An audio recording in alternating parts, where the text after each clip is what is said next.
Bueno, pues estamos con esa segunda parte de la clase. Aquí cambiamos ya de subtema, todavía dentro del desarrollo de los estados urbanos tardíos o del posclásico. Ya hablamos de los toltecas, ya hablamos de los mexicas.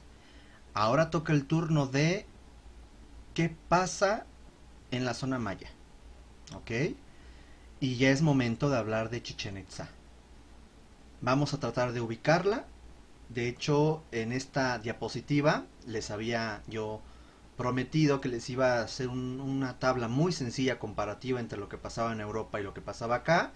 Aquí podemos ver nosotros en la parte inferior eh, los horizontes, bueno, una parte de los horizontes culturales aquí arriba como referencia y una parte de apogeos o de desarrollos e influencias que se desarrollaron en el altiplano y en la zona maya. Vamos a ubicar la parte roja que tiene que ver con el posclásico. En el posclásico encontramos a los toltecas y a los mexicas como las dos principales culturas del altiplano central.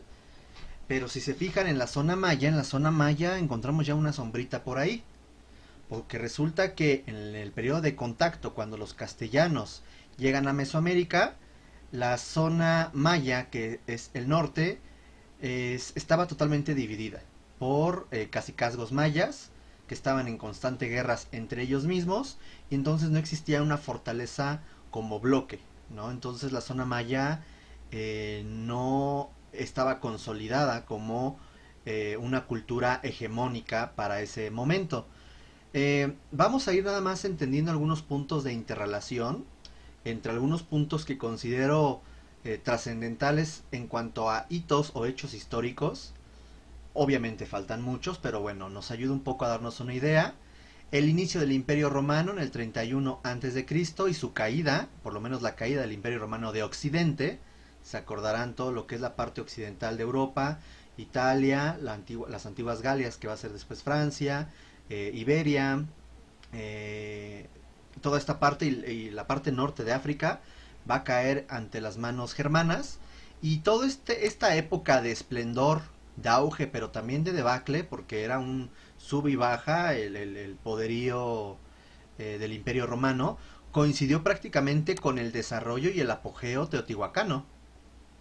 Coincidió con el apogeo de la región del Petén, de Tikal, Calakmul, Huaxactún, El Mirador.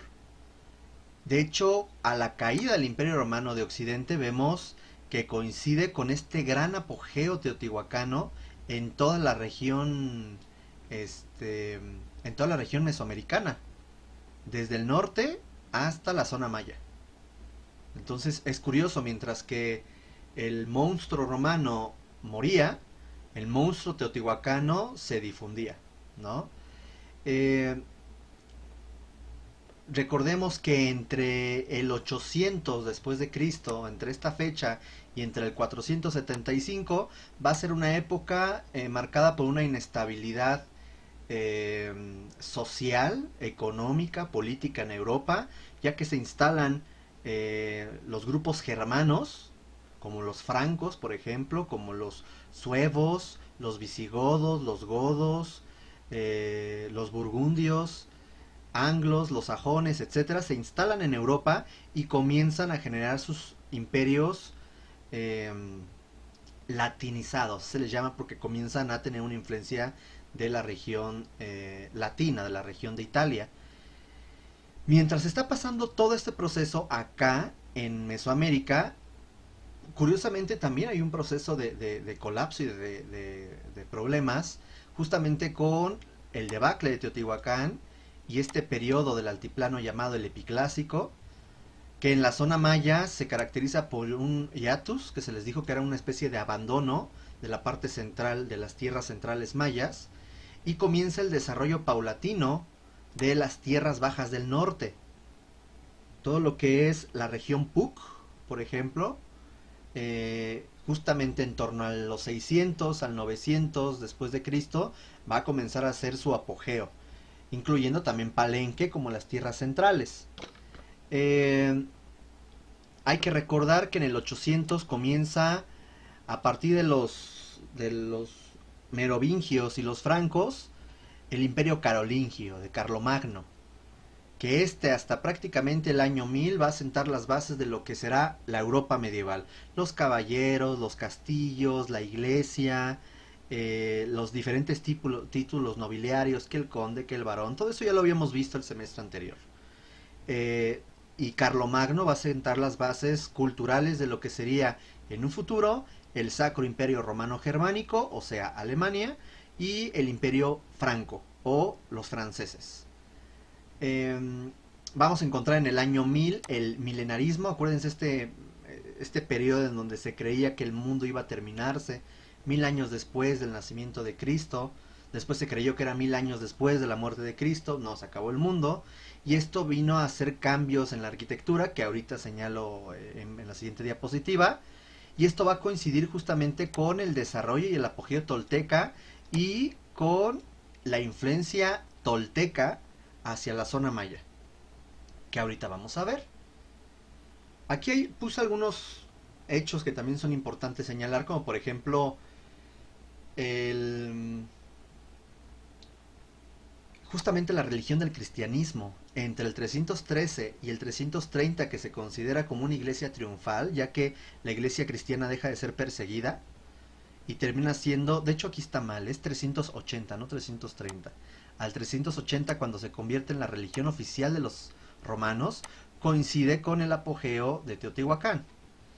Cuando nace el Islam en el 622, coincide con el colapso de Teotihuacán.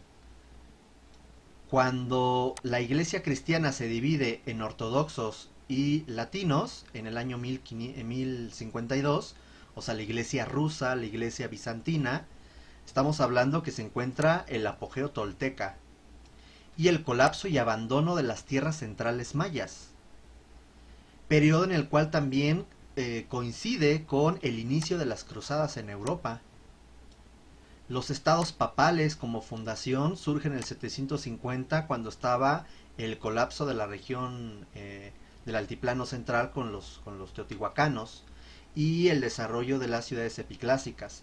La peste negra en 1340, que tuvo muchas oleadas, que debilitó a la iglesia, debilitó a los imperios, pues va a coincidir justamente con unos años después de la fundación de México Tenochtitlan, una de las ciudades que a nivel mundial tenían mejor desarrollo e infraestructura de la higiene urbana, cosa que sorprendió a los castellanos cuando llegaron. La idea de tener acueductos, tener baños, temazcales, tener diques que dividían el agua dulce del agua salada, todo este tipo de cosas. Bueno, pues vean, en Europa se andaban muriendo de la peste, ¿no?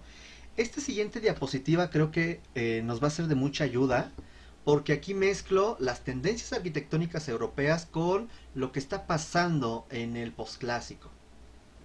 Hay que entender que el posclásico coincide con la llamada Baja Edad Media, que inicia desde lo que sería la Alta Edad Media, con el inicio de los toltecas. Recordemos que el desarrollo arquitectónico de la Alta Edad Media es el prerrománico, en el cual encontramos una arquitectura no homogénea, desde donde encontramos los Stavkirke de los vikingos, hasta la arquitectura asturiana, la arquitectura carolingia como la Capilla Palatina de Aquisgrán, o la arquitectura bizantina en la segunda edad de oro de la cultura del Imperio Bizantino, con San Marcos en Venecia. Mientras todo esto estaba, acá se encontraba el desarrollo de las tierras centrales y su próximo declive, y el desarrollo de las tierras bajas del norte, Puc, Chenes, Río Bec, etc. Así como el nacimiento de la cultura tolteca, con la adoración a Tlahuizcalpantecutli y la gran capital tolteca, que es Tula. Para el año 1000 hay un cambio en las necesidades religiosas, la idea de las peregrinaciones, las cruzadas, la idea de la iglesia como la salvadora del pueblo, las primeras basílicas de peregrinaje con girola, todo ese tipo de cosas que vimos el semestre anterior. Espero que se acuerden, si no, ni hablar, ¿no? El siguiente semestre se podrá platicar de ello, con sus naves laterales, sus tribunas, los arcos fajones, arcos formeros, etcétera. Y aquí tenemos, por ejemplo, San Cernín, que es uno de las joyas de la arquitectura románica en Francia, que es una arquitectura muy masiva y con vanos muy pequeños, ¿no? En donde no hay cúpulas, hay estas especies de torreones que si ustedes recordarán, sigue y coincide todavía con el desarrollo tolteca y el desarrollo de las tierras bajas, pero ya con el abandono de las tierras centrales mayas. Surge en el declive del románico el inicio de un gótico primitivo que va a tener etapas como el primitivo, clásico, radiante, flamígero, que va a durar muchísimo tiempo este desarrollo gótico, desde el 1140 hasta prácticamente el año 1600.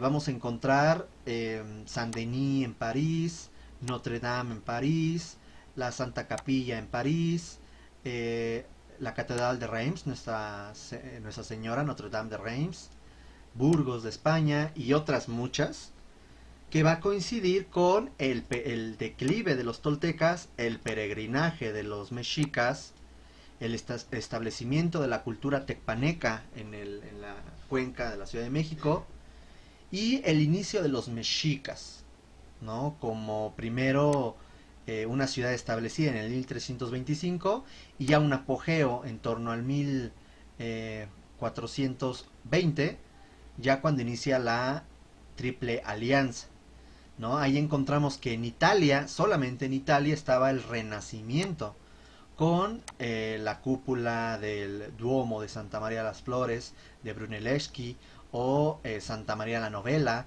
Después ahí se desarrollan una serie de tratadistas, Alberti, etcétera.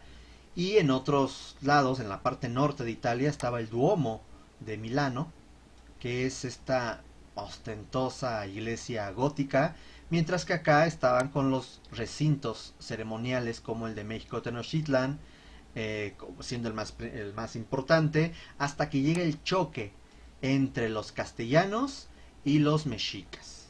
Eso será el fin del desarrollo arquitectónico mesoamericano y el inicio que va a dar pauta el siguiente semestre a Historia de la Arquitectura 1, que es el desarrollo de la arquitectura virreinal. Que ojo, la arquitectura novohispana no es ni indígena ni es española, es el antecedente de lo mexicano, es parte de las raíces. Entonces, eh, ya ese tipo de discusiones se verán el siguiente semestre. Vamos a recordar la zona maya. La zona maya, de hecho, toda esta parte, la parte central, va a comenzar a abandonarse en el año 1000. De hecho, quiero que vean esta imagen. Todo esto que está marcado en color, no sé, color raro, es un color como cafecito, no sé qué color sea. Aquí están indicando como el núcleo cultural del Petén.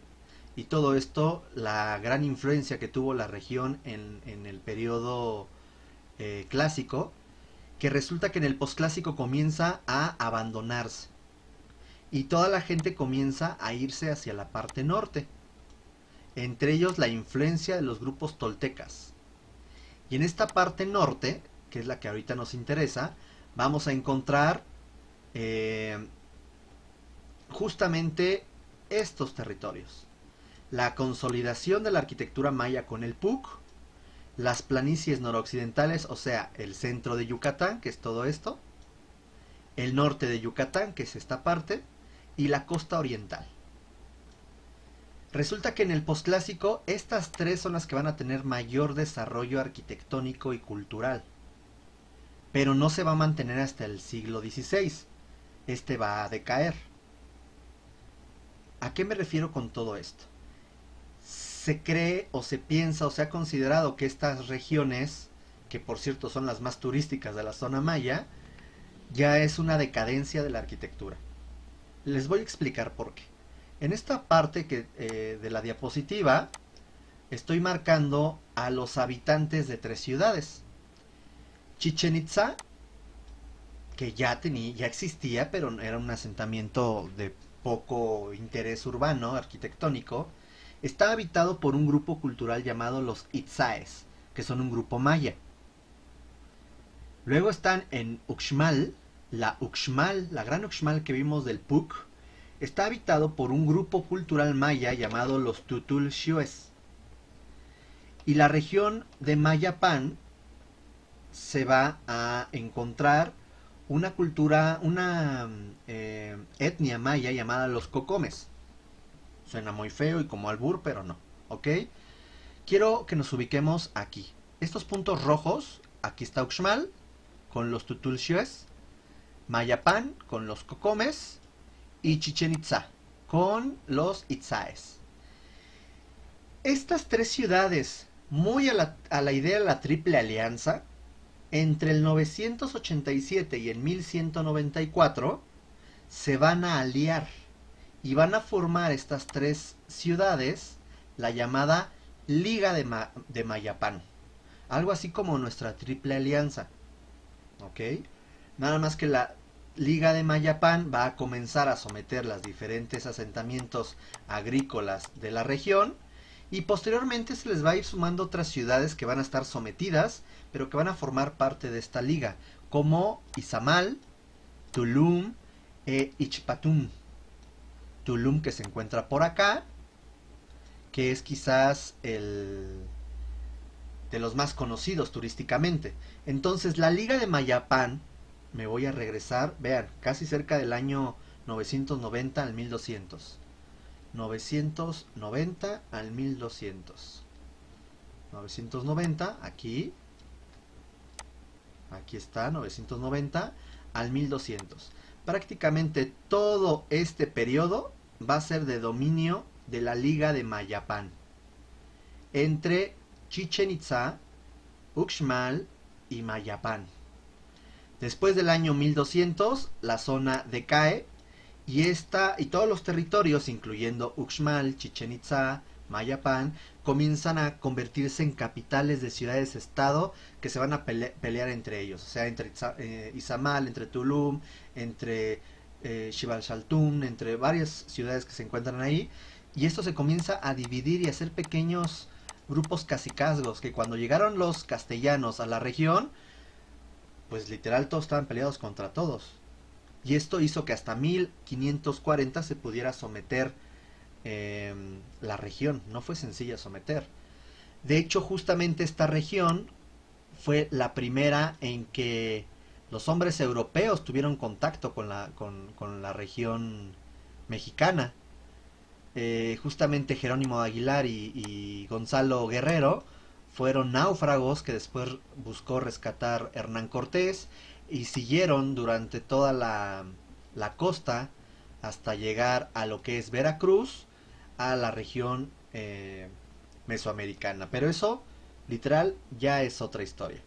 Entonces recordemos que cuando en el siglo XVI llegan los castellanos a la península de Yucatán, no había un grupo cultural maya organizado que pudiera defender la zona. Eran un montón de grupos o de señoríos que se peleaban entre ellos y pues bueno, no había una unidad como tal. ¿Qué son las tierras bajas del norte mayas? En el norte de Yucatán vamos a tener dos ciudades principales, Chichen Itza, que aquí está, y Ekbalam. En las planicies noroccidentales, o sea, el centro de Yucatán, vamos a encontrar la zona de Mayapán, que es toda esta parte. Ok. Mayapán, Sibilxaltún, Acancé, Loltum, Chacmultum, Axé e Izamal. En la costa oriental, que es todo esto, vamos a encontrar Cobá, Xelha, Tulum, Xcaret, Islas Mujeres, El Meco, El Rey, entonces el Meco sí existe, El Rey, etc. San Gervasio, que son asentamientos de menor valor arquitectónico. ¿Por qué decimos esto? Porque ya van a ser ciudades portuarias, ciudades de tipo más agrícola, no van a tener un apogeo y un desarrollo e influencia cultural como los tuvieron ciudades de otras regiones, ¿no? Del PUC, de Chenes, de Río Bec, ni mucho menos del Petén. Van a ser ciudades mucho más centralizadas y de tipo ciudad-estado, peleándose con todo mundo. Chichen Itza obviamente es la ciudad que más nos va a ocupar nuestra atención en esta segunda parte. Aquí tenemos el plano del el sitio. Vean cómo va a un norte magnético. Y podemos dividirlo en tres grandes zonas y además tiene diferentes puntos. Por ejemplo, toda esta parte es llamada la Chichen Itza Vieja y es el inicio de la ciudad por parte de los itzáes. Y esta región o esta zona de la ciudad va a tener una influencia Puc. ¿Ok? ¿Se acuerdan del Puc de Uxmal? Bueno, pues toda esta zona va a tener una influencia. Encontramos el grupo de las monjas, los arqueólogos le llamaron así, discúlpenlos, donde está la iglesia, el observatorio, la Casa Colorada, el osario, la plataforma de tumbas. Y vamos a encontrar esta parte que es más conocida por el turismo. Ah, caray, ¿qué pasó? Ahí está. Por el turismo, que es Chichen Itza Nueva. Y esta, claro que va a tener influencia de los itzáes, pero va a tener una nueva influencia que viene del altiplano central. Esta influencia va a ser tolteca. Esto significa que vamos a encontrar una influencia del altiplano central justamente en Chichen Itza Nueva, en donde encontraremos el gran juego de pelota, un zompantli, lo cual no era común en la zona maya, un zompantli que evidentemente es de influencia tolteca, el llamado castillo que es el basamento del templo de Kukulcán, o sea de Quetzalcóatl, el grupo de las 1000 columnas en donde se encontraba el mercado, un temazcal, el templo de los guerreros, con una gran similitud al al templo de Tlahuizcalpantecutli en Tula. ¿Ok? Aquí hay otro juego de pelota que no está descubierto. Y finalmente, al norte, el cenote de los sacrificios. Literal era un cenote, acuérdense la entrada a una antigua caverna, en la cual echaban embarazadas, niños y otros humanos a manera de sacrificio. Y es bien interesante ahí. ¿Por qué se ve así en todos? Rayos. Deja a ver si lo puedo borrar. Ok. No sé por qué no se borra ahora todo. Ok. Dejen soluciono esto y continúo. Ya está solucionado. ¿Quién sabe qué le pasó a la máquina esta? Bueno, esta es la llamada iglesia en el conjunto de las monjas. ¿Por qué iglesia? ¿Quién sabe? Los arqueólogos estaban drogados, no lo sé.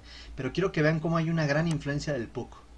Desde los frisos con bajorrelieves de Chac, de su gobernante, cómo cambia el dintel y nos evoca un tanto a la idea de las fachadas homorfas de Chenes. Eh, el gran desarrollo de la decoración, eso es algo que hay que señalar. Estas fotos son mías, de enero del 2020, antes del juicio final, en donde podemos ver el edificio de la iglesia en la parte posterior con este chac enorme, chac en la esquina, este edificio que se encuentra a un lado en donde encontramos partes de paneles con celosías, bien interesante porque en este conjunto vemos cómo este edificio, que además está decorado muy ricamente en su friso y en su fachada baja con estas celosías, está prácticamente adosado a una estructura que tuvo una ampliación posterior. Por eso se ve así. Entonces es curioso porque esta idea de seguir construyendo encima de otras construcciones preexistentes, algo que se va a mantener y que es algo muy mesoamericano. Y ahí vemos cómo de pronto esta estructura pareciera que se estuvo devorando una parte del templo. Este es otro ángulo, vemos lo que les estaba mostrando en la parte anterior. Esto está aquí. Y en estas grandes escalinatas, en donde arriba se encontraba un edificio, vemos como en la parte lateral se encuentra una serie de tapas constructivas que evidencian cómo existían diferentes ampliaciones. Y esta foto, dije, tengo que mostrarla porque es muy, muy clara, evidente, y que no es luego tan fácil de encontrar en internet. Podemos ver cómo aquí existía una plataforma original, ¿no? Una plataforma original con una esquina curveada, ¿no? Que es una influencia que viene del PUC y de Chenes. Y en la parte superior después pusieron otra etapa constructiva, aquí se ve el núcleo, se ve aquí una bóveda en saledizo de una ampliación posterior, luego arriba hay otra ampliación, de hecho aquí se ve un cambio de materiales y de estructuras, y bueno, esto seguramente fue saqueado o algo, por eso se encuentra pues esta gran herida en el edificio, y en la parte superior, bueno, pues este edificio religioso. Aquí encontramos, ya estamos en lo que es el conjunto del osario, de hecho, vean este basamento es bien interesante porque es como un mini Kukulcán, ¿no? Es un edificio en donde vemos unas escalinatas, que además hay escalinatas en cada uno de los 4 puntos, con alfardas, vaya, el de la basura, con alfardas que inician con serpiente. En la parte superior tenían un templo, de hecho los vestigios de ese templo aquí se encuentran, perdón. Ven, aquí está la cascada de mascarones esquinados, aquí se encuentra una cola de serpiente, aquí en la parte superior iba una estructura de madera que cargaba la cubierta, en este sentido, y pues bueno, quedó ahí los vestigios. Un altar que se encuentra frente a este basamento, esta plataforma, que también tiene elementos de serpientes, ciertos grabados hacia Venus, Quetzalcóatl, etcétera. Entonces es interesante también estas fotos de este edificio, las diferentes plataformas que tiene y cómo cada uno de los 4 puntos cardinales tiene escalinatas. Aquí tenemos fotografías que se encuentran antes de llegar a lo que sería el llamado castillo de Kukulcán. Encontramos un chacmol muy dado al carajo, ¿no? El medio ambiente lo ha casi destruido. Aquí encontramos un pedacito de cola de serpiente, aquí encontramos una cabeza de serpiente, aquí encontramos el talud tablero, esto ya es un talud tablero muy, muy interesante, vestigios de bóvedas mayas, interiores, aquí se puede ver una antigua impronta, la marca de 2 bóvedas, ahí se ven, ya bien, donde la dibujé, y aquí había una estructura de madera que se apoyaba sobre estas columnas, y bueno, el día de hoy no sobrevive. Perdón, estas estructuras están antes de llegar al observatorio, no al castillo. Este es el observatorio. El observatorio es bien interesante porque ha sido la única estructura con estas características que se ha encontrado en el mundo mesoamericano. Esta estructura es una estructura cilíndrica en donde tiene 2 pisos. La parte inferior tiene 2 cámaras, una cámara perimetral, una cámara interior, circular. Hora el del pan. No, buenos, como que se organizaron todos para pasar a esta hora. Eh, entonces tiene 2 cámaras anulares en torno a un centro, y en ese centro se encuentran unas escaleras. Y esas escaleras que suben a manera de caracol ya son vestigios, no crean que todavía se encuentran. Ah, pues aquí se encuentra la proyección. Te llevaba a un segundo piso. Y ese segundo piso es donde se encontraba, ¿qué es esto? La cámara de observación. ¿Ok? Ahí se ve. Este es el primer cuerpo, que es el que tiene mayor vestigios del mismo. Y el segundo cuerpo se encuentra en la parte superior, el cual se encuentra nada más un vestigio del mismo. Lo interesante es que es una gran plataforma en donde evidentemente esta otra plataforma con sus escalinatas cambian, no tienen una relación axial con esta plataforma, cambian, tienen un sentido astronómico. De hecho lo vemos aquí, vean cómo esta plataforma cambia de sentido. Bueno, aquí mi mano se fue muy mal. Podemos ver las cámaras interiores de este edificio, y en la cámara superior se encontraba esto, un espacio central, ahí se puede ver el hueco de las escaleras, un espacio central con mirillas o troneras, como le quieran llamar, en donde se observaban diferentes astros, desde la posición de Venus, el equinoccio del Sol, eh, y bueno, diferentes elementos que tienen que ver con la arqueoastronomía, pero específicamente la observación de Venus. ¿Quién observaba Venus? Pues los toltecas, ¿no? Hay una clara influencia hacia Venus, el Sol, y entonces es interesante porque aquí se ponía un observador, aquí ponía su ojo, y tenía que coincidir la esquina del muro con el astro. Cada vez que pasara eso, registraban cada uno de estos movimientos del Sol o de Venus, ¿se entiende?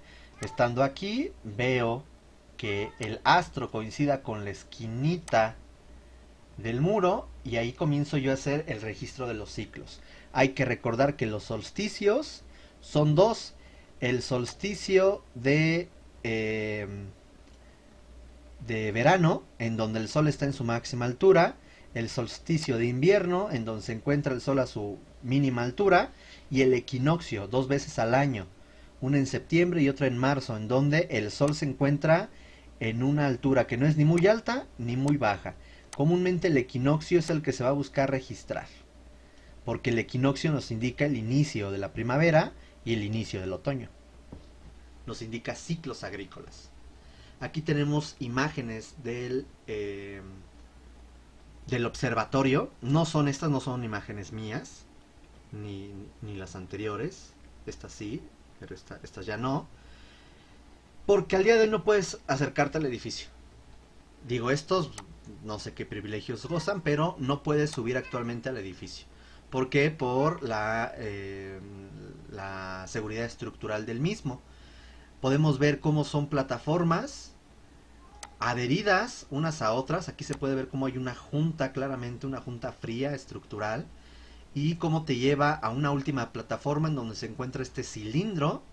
Primer cilindro, acuérdense que el primer cuerpo es el distributivo y este segundo es la cámara de observación.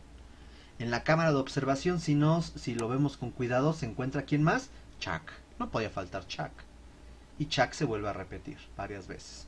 Esta fotografía pues aquí se puede ver que hay una marca de agua. No es fácil de encontrar esta fotografía ni de poder sacarla en el sitio, pero se puede ver cómo hay vestigios de etapas anteriores que nos hablan de diferentes etapas constructivas también de este edificio. Aquí se puede ver el elemento curvo o inclinado que tenía esta estructura, ¿ya vieron? Aquí se encuentra, ahí está, y subías a esta cámara que actualmente no existe, solamente se encuentran vestigios de los muros de observación.